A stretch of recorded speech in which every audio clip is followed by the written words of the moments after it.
నువ్వు మాట్లాడినటువంటి మాటలకు భిన్నంగా కలపకూడదని చెప్పినటువంటి నువ్వు ఈరోజు ఆ 6,000తో కలిపి నేను 20,000 రూపాయలు ఇస్తానని చెప్పి మాట్లాడావు. దీనిని ఎన్ని నాలుకల ద్వారా అనాలి చంద్రబాబు? నీ మాటలని, నీ వ్యవహార శైలిని.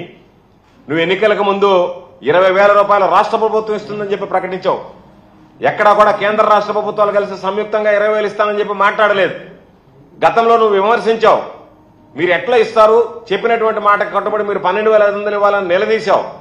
ఈరోజు ఏ నోటితో నువ్వైతే మాట్లాడావో గతంలో, ఈరోజు నువ్వు దానిని మరిచి ఈరోజు మరలా మేము ఇద్దరం కలిపి 20,000 రూపాయలు చేతిలో పెడతామని చెప్పి ఈరోజు అసెంబ్లీలో బడ్జెట్లో వచ్చింది. అంటే దాదాపుగా నువ్వు 20,000 లెక్కన రైతులకు ఇవ్వాల్సింది 10,706 కోట్లయితే కేవలం మొక్కుబడిగా ఒక 6,300 కోట్లు ఇచ్చి మిగతాదంతా కేంద్ర ప్రభుత్వం ఇచ్చేటువంటి దాన్ని నేను సర్దుబాటు చేస్తానని చెప్పి ఈరోజు మాట్లాడడం అంటే ఎంత విపరీతంగా. అంటే రాబోయే రోజుల్లో దాని ఆ కేటాయింపును చూస్తేనే ఖర్చు చేసేది అనుమానం.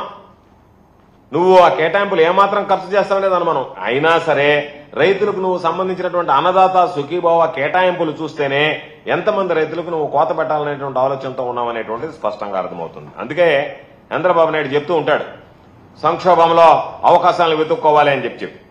ఈరోజు పాపం మిర్చి రైతులు ఇబ్బందుల్లో ఉంటే, కొన్ని దగ్గర ఇతర పంటలకు సంబంధించి వరి దగ్గర నుంచి అన్ని రకాల పంటలకు సంబంధించినటువంటి రైతులు ఇబ్బందులు పడుతుంటే ధరల స్థిరీకరణ నిధి దానిని కేవలం 300 కోట్ల రూపాయలు పెట్టి వీటినన్నిటినీ నేను అధిగమిస్తానని చెప్తే మరలా పాపం ఆయన ప్రఖ్యాత శాస్త్రవేత్త, నాకు తెలిసి ఆయన పేరును కూడా స్ఫురించేటువంటి అవకాశం మీకు లేదు, స్వామినాథన్ గారి.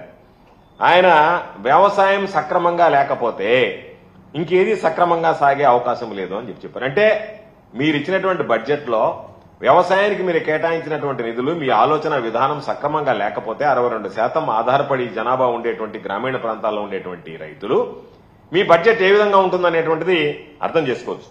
ఎప్పుడైనా సరే వ్యవసాయం అనేటువంటిది చంద్రబాబు అధికారంలోకి వస్తే గాడి తప్పుతుంది. ప్రతి విషయంలో విత్తన పంపిణీ దగ్గర నుంచి, ఎరువుల పంపిణీ దగ్గర నుంచి, ఎంఎస్పీ దగ్గర నుంచి ప్రతి విషయంలో మీ పరిపాలన గాడి తప్పుతుంది. అంటే దాని అర్థం రైతుల పట్ల మీకున్నటువంటి నిర్లక్ష్యం, రైతుల పట్ల మీకు చిత్తశుద్ధి లేకపోవడం. ఈరోజు మీరు మాట్లాడుతున్నారు మిర్చి రైతులకు సంబంధించి ఎన్ని గ్యారంటీలు చేశారు. జగన్మోహన్ రెడ్డి గారు మిర్చి యార్డుకు పోయి చెందాక మిన్నకున్నారు. జగన్మోహన్ రెడ్డి గారు పోయి రాగానే రకరకాలైనటువంటి ప్రారంభించారు. నువ్వు 40 సంవత్సరాలు అనుభవం ఉందన్నావు, దాదాపుగా 15 సంవత్సరాలు ముఖ్యమంత్రిగా పనిచేశావు. నాఫెడ్ కొనుగోలు చేయదని తెలిసి మిర్చి రైతులను మోసం చేయడానికి నాఫెడ్కి ఒక లేఖ రాసి చేతులు దులుపుకునేటువంటి ప్రయత్నం చేశాం.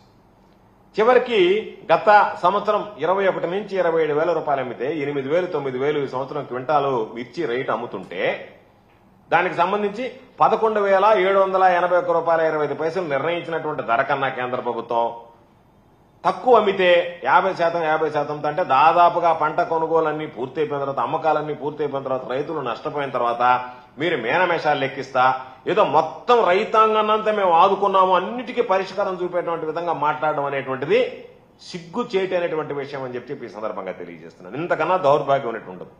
అదేవిధంగా ఈరోజు విత్తనం దగ్గర నుంచి పంటల అమ్మకం వరకు ఆర్బీకే వ్యవస్థ ఉన్నది. దాన్ని నిర్వీర్యం చేస్తూ ఎక్కడ అగ్రికల్చరల్ బడ్జెట్ లో ఆర్బీకే ప్రస్తావనే లేకుండా, అంటే జగన్మోహన్ రెడ్డి గారు తీసుకొచ్చినటువంటి ఆ వ్యవస్థ ప్రజల్లో ఉండకూడదు, ఆ వ్యవస్థ బాగుందని చెప్పి ప్రజలు మాట్లాడుకోకూడదు.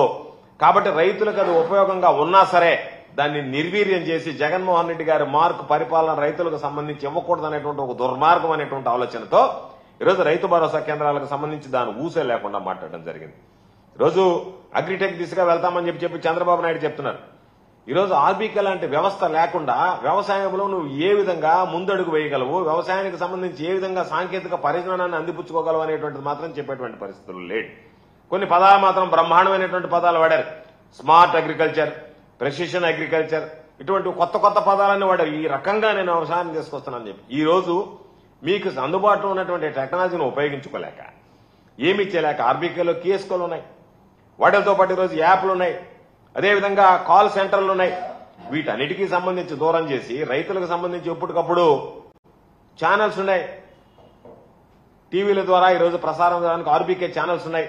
వీటన్నిటినీ పక్కన పెట్టి నేను సాంకేతికను అందిపుచ్చుకొని నేను బ్రహ్మాండంగా స్మార్ట్ అగ్రికల్చర్ ప్రెసిషన్ అగ్రికల్చర్ అంటే ఏ విధంగా నువ్వు అడుగులు వేస్తావు అంటే నువ్వు చెప్పేటువంటిది వేరు చేసేటువంటిది వేరు కాబట్టి మాటలకి పరిమితం తప్ప చేతల్లో ఇది సాధ్యం కాదనేటువంటిది ఉన్నటువంటి వ్యవస్థను నిర్వీర్యం చేసేటువంటి దాని మీద ఈరోజు ఇది నిజంగా రైతులకు సంబంధించి ఒక బ్లాక్ డేగా మనం ఆలోచన చేసేటువంటి పరిస్థితి. కాబట్టి ఈరోజు వైఎస్ఆర్సీపీ ప్రభుత్వం ఉందంటే రైతులకి టెక్నాలజీకి మధ్య వారిదిలాగా ఈ ఆర్బీకేలు పనిచేయగలిగే